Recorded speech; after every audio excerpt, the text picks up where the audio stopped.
Borsada bazen bir hisse öyle bir yükselir ki herkesin gözü önünde olur ama perde arkasında biri vardır. Sessizce tahtayı kurar, fiyatı yönetir, yatırımcıları yönlendirir. İşte bu kişi tahtacıdır. Peki tahtacı kimdir ve bu oyunu nasıl kurar? Gelin birlikte inceleyelim. Tahtacı genellikle bir hissede büyük miktarda parayı elinde bulunduran yatırımcı ya da grup demektir.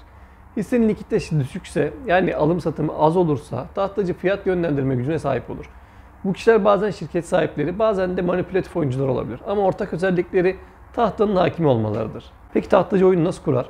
İlk adım tahta toplamadır. Tahtacı aylarca sessizce düşük fiyatlardan hisse toplar. Alış emirlerini parça parça verir. Dikkat çekmeden pozisyon biriktirir. Amaç piyasada hisseyi kontrol altına almaktır. Yeterli hisse toplandığında tahtacı hacmi artırmaya başlar. Kendi kendine al-sat yaparak işlem varmış gibi bir izlenim yaratır. Yani bir nevi sahte hareketlilik yapar. Bu küçük yatırımcının dikkatini çeker. Hacim yükselen hisse uzun süredir de düşükse ya da sabitse işte bu uçacak diye düşünülür. Çünkü hep böyle yatay kalmış bir grafik mesela. Bir anda hacim uçmaya başladı, yükselmeye başladı. Bu dikkat çeker ve küçük yatırımcı der ki bu yükselecek, buradan alayım. Ardından da fiyat yavaş yavaş yükselmeye başlar. Sosyal medyada yatırım gruplarında bu hisse patlayacak gibi söylentiler dolaşmaya başlar. Bu kısımda tahtacı artık görünmez kahramandır. Piyasa psikolojisini ustalıkla yönetir. Son adımda tahtacı elindeki hisseleri yavaş yavaş satmaya başlar. Küçük yatırımcı yükselişe inanıp alırken tahtacı çıkış yapar. Yani elinde ucuzdan topladığı malları pahalıdan küçük yatırımcıya satar. Bir sabah gelir ki tahta boşalmıştır. Hisse düşmeye başlar ve mağdur yine küçük yatırımcı olur.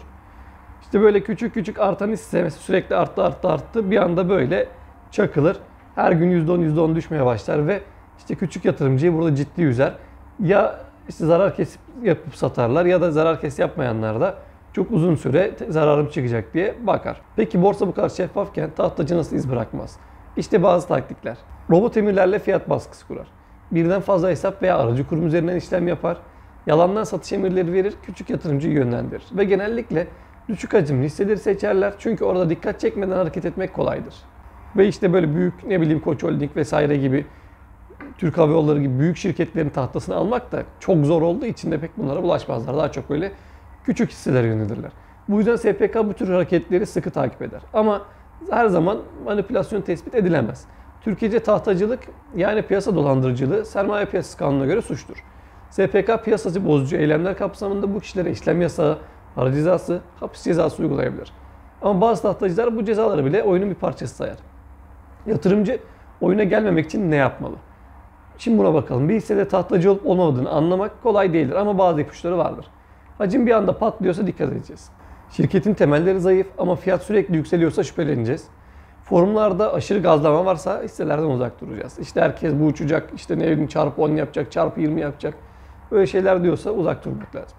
Unutma, tahtacı kazanmak için oynar. Senin kazancın onun zararı olur. Borsa bir oyun değil, strateji alanıdır. Tahtacıların kurduğu tuzağa düşmemek için bilgiyle, sabırla hareket edin. Ve çok da fazla böyle hakim değilseniz borsaya genellikle BIST 30'u tavsiye ederim. Yani uzun vadeli kumbara gibi hisse alıp biriktirip uzun vadede kazanırsınız. Yani yatırım tavsiyesi değil ama neredeyse garanti kazanırsınız yani uzun vadede. O yüzden hiçbir şey bilmiyorsanız bile bildiğiniz bir firma illaki vardır BIST 30'un içinde. Türkiye'nin en değerli 30 firması çünkü onlar. İçlerinden bir tanesi seçersin gerekirse kumbara gibi para atarsın. Emin ol kaybetmezsin. Eğer video hoşuna gittiyse beğen butonuna basmayı ve abone olmayı unutma. Bir sonraki videoda görüşmek üzere.